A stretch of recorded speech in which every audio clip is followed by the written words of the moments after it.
What is up, guys? This is the kid DZD, aka the Drink King, live from the Dungeon Palace Studios. Thank y'all so much for joining me. I finally get a chance to get back in the studio and make some beats. For the past few months, it seems like every weekend I have been going somewhere when it comes down to studio work I have to do, and it's been really hectic. Even though I was gone, I was still able to work with a lot of you guys on your live video help sessions. Got another laptop and also a new web camera as well. That way I can still lock in with you guys and help you guys out on your sessions. Speaking of webcams, the company OBSBOT was so gracious enough to send me one of theirs, and I checked this thing out and I really enjoyed it. They are the sponsors of today's video, so let me go on and show you this thing real quick because I'm more than sure you're gonna love the features on it. Yeah, let's check this thing out. This is the OBSBOT Tiny SE webcam. This thing shoots in HD 1080p at 100 frames per second. And don't worry about your low light conditions because this camera will automatically adjust to any lighting environment to get you that amazing look. So whether you guys are conference calling on Zoom, Google Meets, or you're live streaming through OBS on Twitch, Kick, anywhere you guys need a webcam, this is definitely an option. Did I mention it was AI powered as well? Let me show you all the controls real quick. This is the actual control center, is the OBSBOT Center app, and it comes free with the camera itself. It's a software that you install, and it helps you control every single feature in the camera. Like this nifty little knob right here that allows you to put the camera in any position that you like just by moving it left or right or up or down. You can now move the camera and get it exactly how you want. You also have the AI tracking features where you can track your upper body or your lower body, just depending on what you want to do with the camera. Now, the amazing feature is you can activate this by simply just hand gesturing. Now the AI tracking is engaged, and now I can move and the camera will follow me wherever I'm moving. That's super cool. And then if I want, all I have to do is just hold my hand up again, and now it's back to the normal state. You can also control the zoom feature with gestures as well. By holding up an L, it's going to zoom in. That's a little bit too far. Then I can just zoom back out by holding it up again. This is something else that I know you guys are going to have fun with. The beauty mode here, you can go inside of here and hit retouch right here. Let's click on this one right here and see what it does. Do I look beautiful? This thing took 10 years right off my face. You can also go into the filter tab here, and now you have a whole list of filters to get you that nice shot, like black and white. You have film. Yeah, you guys can go in on and have fun with this. Of course, if you want to get really detailed with the picture you see, you always can control your white balance, your temperature, your contrast, saturation, and sharpness. For those of you guys that like to move around a lot whenever you're streaming or shooting videos, it also has a remote control feature here to where you don't even have to stay at your desk. You can just control this whole entire app straight from a remote. For a webcam to have this many features and still allow you to maintain a very good quality, this is absolutely amazing for the price. So whether you're conference calling, making videos, or even live streaming, this camera is definitely an option for you. We're going to go on and leave the link in the video description. That way you guys can check it out for yourselves and see if it's something that you possibly want to rock with. Big shout out to OBSBOT for sending me this amazing camera. I appreciate it so much, and thank you guys also for sponsoring the video. This is a quick one today. I just want to show you guys how I get the MPC rocking in Ableton. Previous video that I made before gave you guys a whole beat that I made, and I just gave you guys a short taste of how I integrate the MPC into Ableton. Now what I'm going to do in this video is take you through a little bit more of the integration between the MPC software and Ableton Live. I'm using Ableton Live, but this will work in any DAW that accepts VST format. The MPC software will pull up and you'll be able to do the same thing. Just from this video as well, you're going to see how easy it will be to practice your sample game, just in case you want to sharpen yourself on it, or just in case you're new to sampling. This will be something that will help you out a lot. That way you can get up and running very quickly. So stay locked into the video. You're going to get some nice gems in this one. Make sure you guys hit that subscribe button and also hit that bell notification. That way you can keep track of the videos that I'm going to be bringing here. Let's jump inside Ableton Live, get the MPC fired up, and we're going to get this track rocking. Let's do it. Okay, here we are with a clean project in Ableton Live. First thing we're going to do is grab a drum break. The reason why it's good to start off using drum breaks when you first start learning how to sample is because drum breaks are going to give you a groove that you don't necessarily have to worry about getting on your own creating drum patterns. If you're just practicing, then you want to focus more on the sampling technique. So don't be scared to use drum breaks when you first learn how to sample, because it'll keep your focus on the main technique of learning how to sample. So let's grab this drum break right here, and we're going to pull it into Ableton Live on an audio track. We're going to speed that up a taste.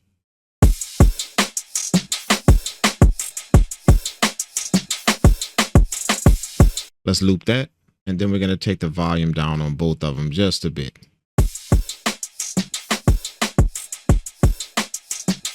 Okay, now we're going to jump right into the MPC software by giving ourselves a MIDI track in Ableton.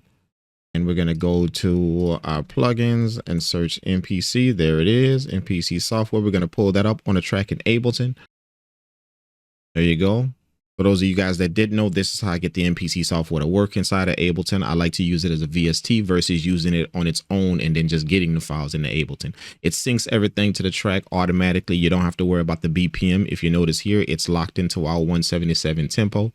Just remember that if you do this, to make sure that everything is set up correctly, you make sure you go into the preferences tab right here, the 3 lines.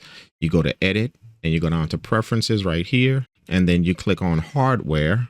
And then you make sure that this record overdub is set to the MPC plugin and not to host dog. That means that the MPC software is going to take care of your metronome, your click. That's going to be the main thing that controls everything. This way, when you go to the MPC and you press the overdub button, you actually have it activated. So you just want to make sure you have that set up to the MPC plugin. Now we can go on and drag our sample in and get to work. It works just like the regular software, just inside of another DAW. And you don't have to use Ableton. You can use any DAW that accepts VSTs. Your MPC software will pull up as a VST. I think right out of the gate, I'm going to pitch it down. So I'm going to go to tune. Pitch it down. Let's see, pitch it down 3.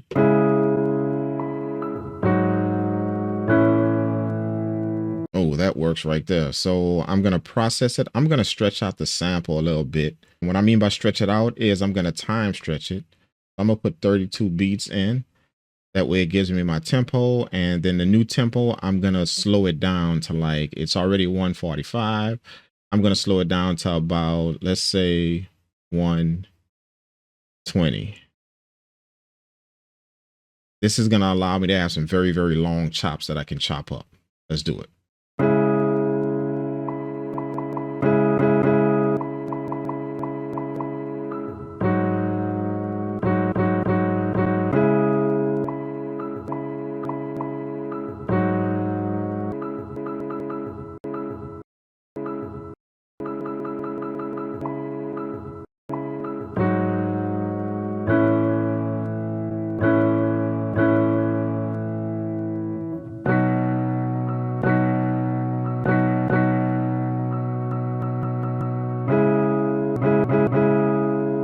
Making sure I get every hit.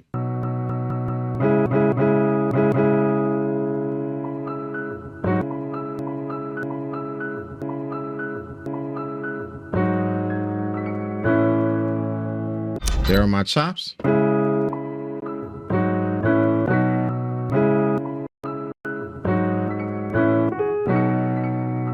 right, we're going to see if we can come up with a pattern with this. Let's hit shift, convert, and do it. Now we have that as a program. We're going to put that program on track 1. Remember, we have the MPC software running as a VST in Ableton. So anything we do inside of the software will be inside of the MPC software, but it's going to be synced to Ableton. And then we can get the audio out of the MPC software into Ableton once we do everything.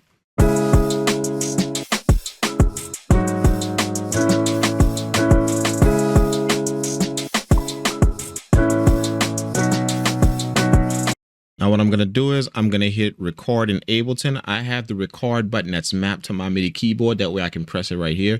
But before you do that, you make sure you hit overdub. And that way, when you hit the record button, it'll give you your count in the MPC software. And now you're ready to go. So I'm going to hit the record on my MIDI keyboard right here. It's going to activate it. And then we're going to go down and lay down some chops. Let's do it.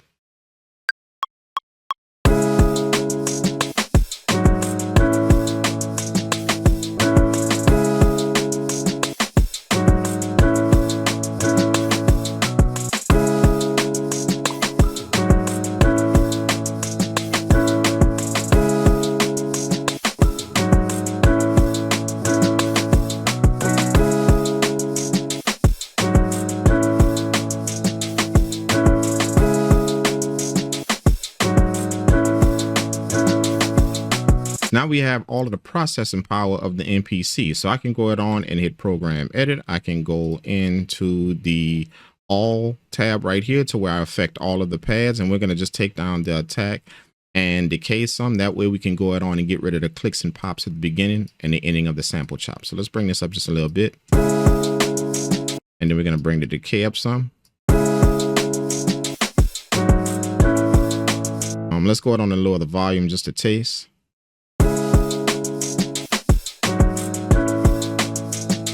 We're going to EQ the sample a little bit.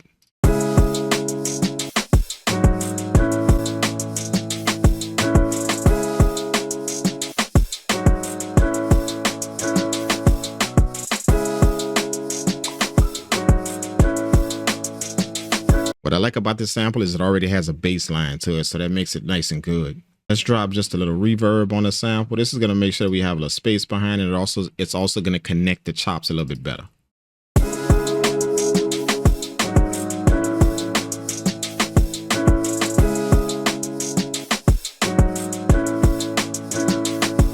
Let's render that out the way it is. So the way I do that is I go up to this tab right here that says export audio. If you hit that, it's going to light up red and it's going to hold the audio there for you. And now all you have to do is just make sure that you drag the audio to an audio track. And there it is. Now what you can do is you can mute the MPC right here just by muting the track. It's going to mute the sound in the plugin, or you can go ahead on and mute the program here in the MPC right here. That way you don't hear it anymore and you just hear your audio. We can close out of that. And now I'm going to double click on the audio track that we just drug in. I'm going to set this to Complex Pro. This makes sure that any stretching that happens, it's going to make sure that the sample still stays nice and good. It uses the best stretch quality. And then also I'm going to take the BPM right here and I'm going to set it to the BPM of our track up here, which is 177. So let's make sure we click here and type in 177 and hit enter. Now we should have our track nice and good, ready to go, and it should line up nice with our track.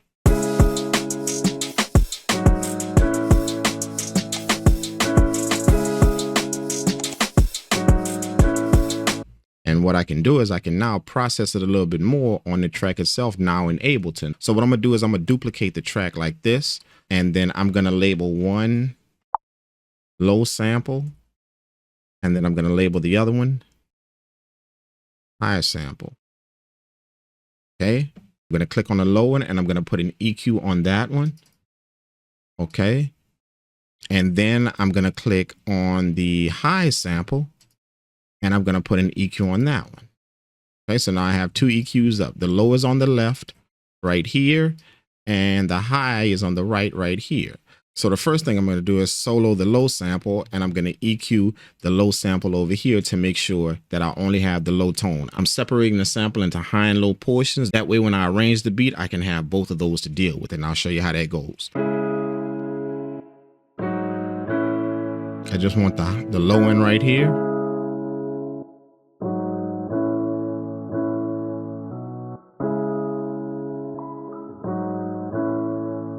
That should be good. And then what I'm going to do with the high right here is I'm going to cut out all of the lows like this. And then I'm going to have the high track play with the low sample. That way I can start moving this in, and now it's going to blend the high in with the low. And I'm going to move it in slowly to where I can hear a full sample as it blends in. Let's do it.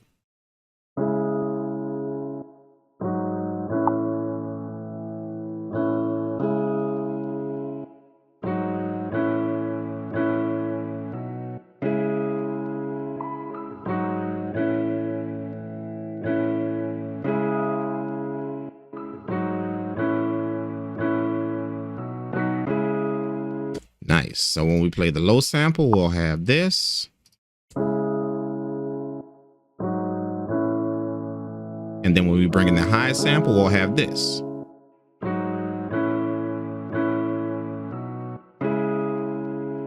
So just with this little tip right here, if I was to give myself a few bars like this, okay, what I can do is I can have the low sample playing here. So let's mute the high sample. It's just going to play the low sample here.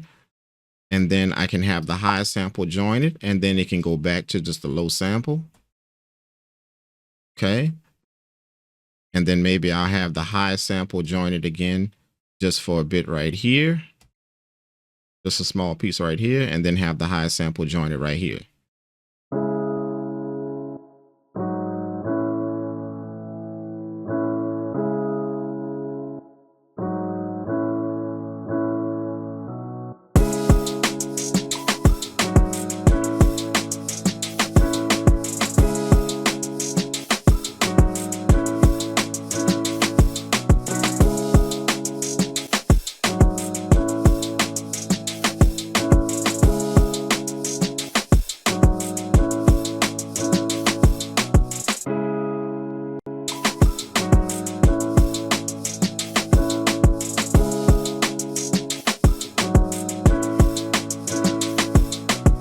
just with this high and low sample technique right here, now you have different parts of the beat that you can now bring in and out, and you can give your beat a bit of a jump whenever you want. Obviously, the high sample and the low sample will play in the chorus. That way, both of them can join and make the sample very, very full and powerful. But you can bring in small pieces of the high sample to match the low sample wherever you feel it should go.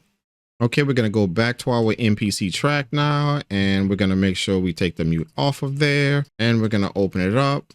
And what we can do is we can go ahead on and mute this program right here. That way we don't hear the program that we just laid down. We can hit Control and right bracket, and now we're on track 2, ready to lay down our next sample. So let's go ahead on and drop that in there.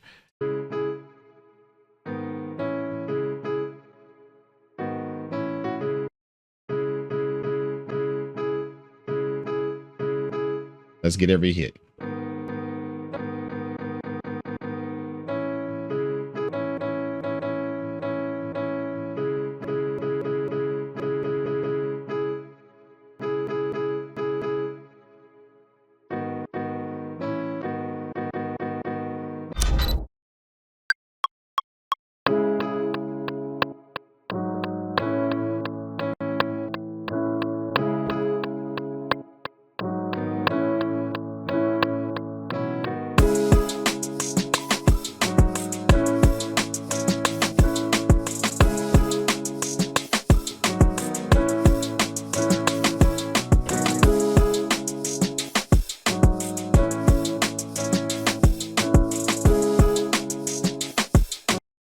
And I'm just going to go ahead on and render this audio out without processing anything in the MPC. We're just going to hit the render button right here, get that audio out, and then drag it to an audio track.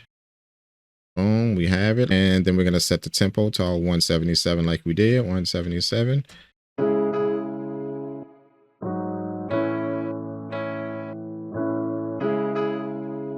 I want more of the high tone of this sample right here because the other sample is carrying the low tone.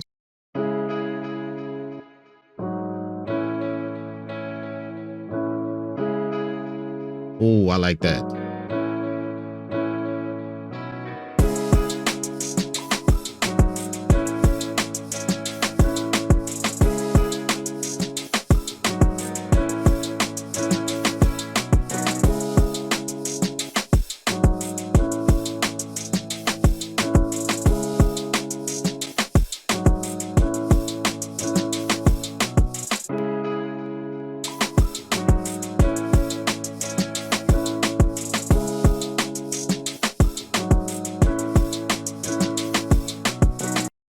All right, let's unmute our MPC software, and we're going to repeat the process again. And let's go ahead on and do it. Next sample I have is this sample here.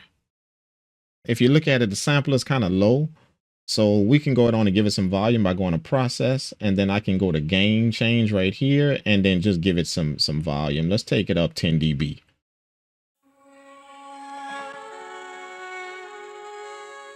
Let's go ahead on and lay down something with this.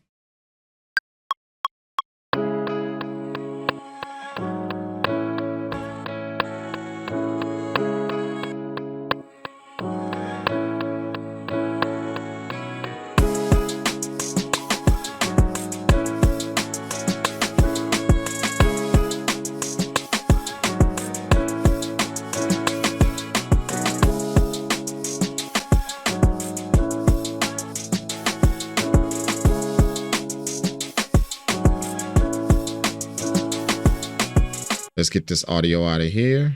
Also, make sure that you save the project. I've already saved this project, but make sure you save your project, because working back and forth like this, you never know what can happen. Something could get stuck. Remember, it's just computers at the end of the day. And if something happens, you don't want to lose your project. I've already saved mine. And every time I do something, I'll make a change or something, I make sure I hit Control S and save. So make sure you keep that in mind. Hopefully y'all got a good idea of how you can work with the MPC inside of a DAW. You can do this with any DAW that accepts VST formats, just based on the DAW you're using. You guys know it just may be a little different, but for the most part, it'll be similar and you'll be able to do exactly the same thing. This has opened my creativity up a lot just by joining these two DAWs and taking advantage of not only the sampling power of the MPC, but also the processing power of Ableton and all of the features that it has to offer. So let me know in the comment section below if you've tried this type of workflow before. Let me know some of the things that you figured out about it as well. Also, let me know in the comments if something like this interests you and if you plan on trying it in your DAW to enhance your workflow.